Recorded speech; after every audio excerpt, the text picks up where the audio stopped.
Assalamualaikum warahmatullahi wabarakatuh. Bayangkan kalian di sela-sela kuliah pengen makan, tetapi kantin jauh dan waktu istirahatnya itu sempit. Dan ditambah lagi antreannya juga di kantin panjang banget. Nah, disitulah muncul pertanyaan bagi kami. Bagaimana caranya mahasiswa bisa tetap makan enak tanpa harus buang tenaga dan waktu? Nah, di sini kami memperkenalkan user personal kami, yaitu Nala. Nala adalah mahasiswa sistem informasi yang berusia 18 tahun. Nala ini aktif banget dalam kuliah, organisasi, dan juga kegiatan kampus yang lain. Nah, karena jadwal yang padat, Nala jarang punya waktu untuk keluar kelas saat jam istirahat. Dari kebiasaannya ini, Nala juga sering menggunakan smartphone untuk melakukan pesan makanan secara online.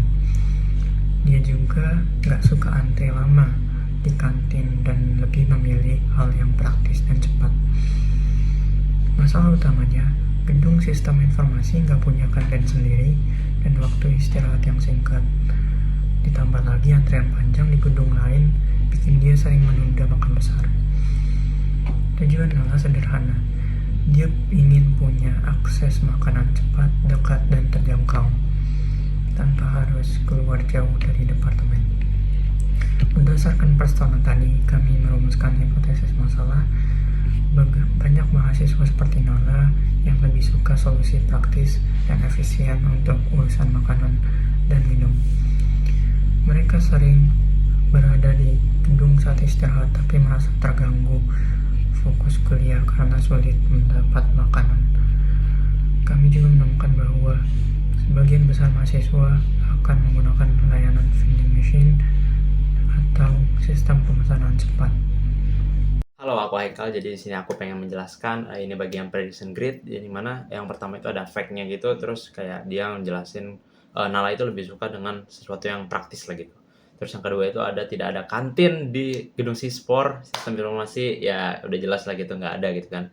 Terus ada intuition based on data, terus banyak mahasiswa menghabiskan waktu di gedung tanpa bisa keluar jauh dari saat istirahat gitu. Jadi ya udah mereka pengen di gedungnya aja gitu, nggak mau keluar. Dia pengen ada nggak sih makanan dekat sini gitu, tapi nggak usah kemana-mana gitu. Terus mahasiswa merasa stres, terganggu fokus kuliah jika sulit dapat akses makanan. Ya udah mereka nggak fokus gitu kalau siang-siang itu nggak makan gitu, ya udah perut mereka bunyi, mereka nggak fokus buat makan gitu kan. Terus mahasiswa cenderung hanya bisa snack minuman saat waktu makan, ya karena kita tahu lah gitu kan, kalau makan siang itu ya ada yang pengen snack aja, ada yang pengen makanan berat, tapi yang jajanan-jajanan gitu ya tergantung merekanya gitu. Terus selanjutnya gas back by strong intuition.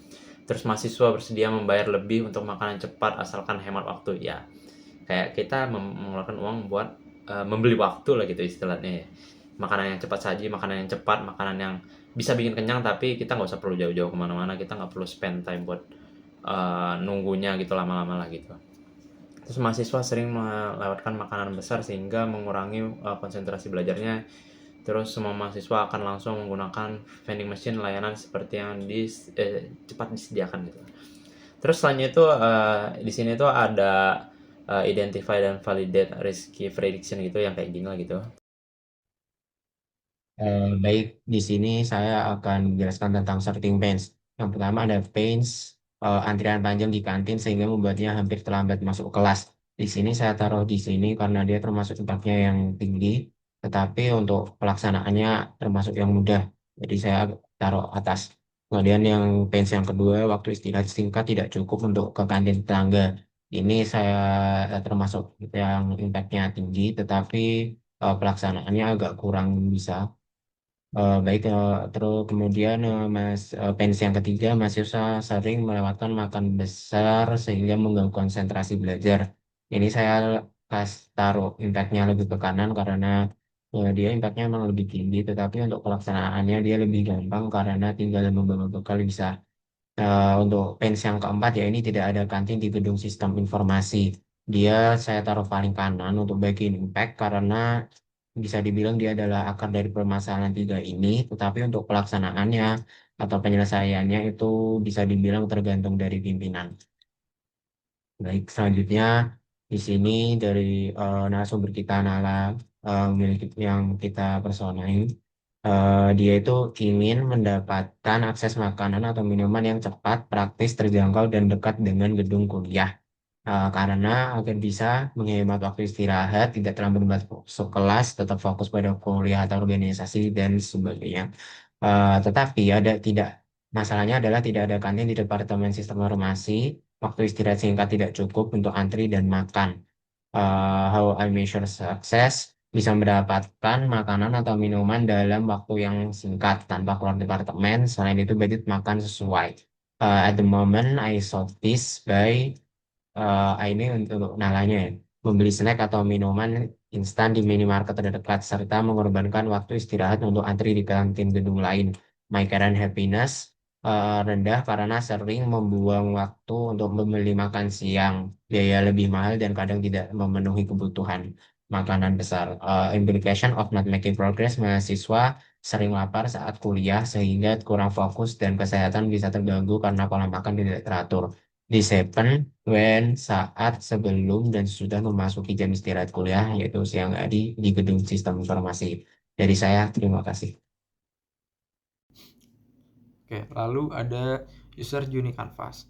Di sini kita dapat lihat kegiatan sehari-hari Nala sebagai mahasiswi sistem informasi, yang dimana kegiatannya mulai dari berangkat kuliah, isoma, kelas siang, hingga pulang kuliah. Lalu kita juga dapat lihat grafik tingkat happiness Nala dalam menjalani hari-harinya. Di mana tingkat happiness yang paling tinggi ini ada pada nomor 3, yaitu saat Nala melakukan dandan. Lalu yang paling rendah itu ada pada nomor 6, yaitu saat Nala harus keluar gedung sistem informasi untuk mencari makanan. Nah, kegiatan tersebut tentunya dapat membuat waktu istirahat Nala menjadi lebih sedikit karena harus jalan menuju gedung yang memiliki kantin. Belum lagi pada saat sampai ke kantin terdapat antrian yang cukup panjang. Itu tentunya dapat juga membuat tingkat happiness Nala menjadi yang paling rendah dibanding yang lainnya. Nah, di sini kita melihat sebuah peluang atau opportunity dengan menyediakan layanan pemesanan makanan atau minuman dalam bentuk website yang dapat diakses oleh mahasiswa di area kampus, khususnya di area gedung sistem informasi, dengan tujuan untuk meningkatkan kemudahan akses bagi mahasiswa dalam mendapatkan makanannya. Di sini terdapat solution Canvas. Setelah melihat permasalahan yang dialami oleh Nala, tentunya kami memiliki solusi yang dapat kami tawarkan. Solusi kami ini bernama ITS Bookbank. ITS Bookbank merupakan sebuah layanan pemesanan makanan dan minuman dengan sistem pre-order melalui website, yang mana target pasar kami mulai dari mahasiswa hingga staf sistem informasi, dan kemudian kami dapat mengembangkan ke fakultas-fakultas lainnya. Nah, fitur-fitur yang kami tawarkan, pertama ada posting produk untuk mitra, yang kedua ada pre-order untuk customer, yang ketiga ada kategori makanan dan search, yang keempat terdapat ITS Chat Universe, yang kelima terdapat channel untuk mitra, yang keenam terdapat langganan mingguan untuk customer ke channel mitra, yang ketujuh terdapat rating dan testimoni, dan terakhir itu ada Reels untuk mempromosikan produk yang dimiliki oleh mitra. Jadi di sini kami melihat peluang besar untuk menciptakan solusi yang menjawab kebutuhan nyata di lingkungan sistem informasi. Dan inilah solusi yang kami tawarkan. Fitur website ITS Bookbank. Yang pertama itu ada login dan juga sign up. Lalu kedua ada loading screen. Lalu yang ketiga ada homepage. Dan yang keempat ada subscribe atau follow suatu mitra. Selanjutnya kita dapat melihat ke halaman yang paling kiri. Di sini terdapat pilihan makanan dan juga dilengkapi dengan harga, rating, hingga deskripsi. Dan bagi customer yang ingin memesan perlu mengklik tanda plus dan otomatis masuk ke dalam keranjang. Nah, di halaman keranjang atau your chart, customer dapat melihat total harga dari pesanan mereka dan mengecek lagi pesanan mereka. Setelah oke, customer dapat mengklik proses to check out. Nah, selanjutnya di halaman pre-order details, customer bisa mengisi data diri mulai dari nama, nomor telepon hingga email. Dan juga customer dapat memilih alamat dan waktu dalam pengambilan makanannya. Nah, di halaman selanjutnya, di halaman konfirmasi pesanan, customer dapat melihat pesanan mereka secara detail dan memberikan catatan bagi mitra, misalkan customer ingin tanpa sayur atau tanpa sambal. Fitur itu sendiri dari website ITS Mukbang, sebenarnya aku nggak pengen namanya ya ITS Mukbang gitu. Aku pengen kayak jadinya kayak maba guide gitu, atau enggak buku survival mahasiswa gitu. Nah itu aku pengen kayak ada kondisi di mana kita itu ke suatu tempat pengen beli makan tapi tempatnya itu tutup lah gitu. Ya itu lumayan lumayan nyebelin karena kita harus nyari tempat lagi, terus tapi kita pengen makanan itu doang gitu kan. Ya udah, kita tuh harusnya ya kalau adanya ini pemetaan buat makanannya tuh di mana aja gitu. Kan kalau Gmaps itu dia kayak resto atau gimana gitu. Nah, ini pengen kayak pedagang-pedagang kecil itu kayak pentol dan segala macam itu masuk ke situ gitu. Terus ini kita bisa order dari aplikasinya gitu atau enggak websitenya gitu, biar mempermudah lah gitu. Mungkin kita bisa ngasih diskon dari pihak kaminya gitu kan.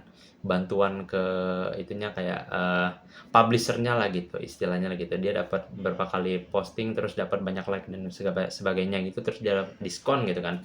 Terus ada kayak reelsnya gitu ya, pastinya kayak ya review-review singkat lah gitu kan. Biar pelanggan itu tahu lah ini makanannya real apa enggak sih, enak enggak sih, kelihatannya enak gitu. Karena kan kita tahu ya, salah satu kelemahannya kayaknya Gen Z deh, mungkin semua orang gitu, itu tuh kayak lapar mata gitu loh.